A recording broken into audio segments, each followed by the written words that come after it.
বাংলাদেশ রেলের সম্মানিত যাত্রীবৃন্দ, আপনাদের জানাই ঈদ মোবারক।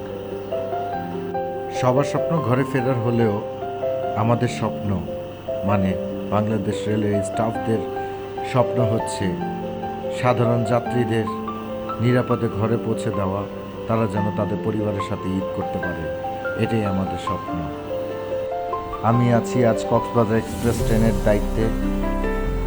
আমি ইঞ্জিনের সামনে এসে এলএম সাহেবের সাথে দেখা করি এবং তাদের কাছ থেকে ইঞ্জিন টিকিট নিই, কুশল বিনিময় করি এবং ট্রেনের যাত্রীদের নিরাপদে তাদের গন্তব্যে পৌঁছে দেওয়ার জন্য আমরা আলাপ আলোচনা করি। এরপর আমি ট্রেনের পিছনে চলে যাই এবং ট্রেনের প্রয়োজনীয় ফিট মেমোগুলো আমি সংগ্রহ করি এবং তাদের সাথে ঈদের কুশল বিনিময় করি। এভাবেই আমার ঈদ যাত্রা শুরু করলাম এবং সুষ্ঠুভাবে ট্রেনে নিরাপদ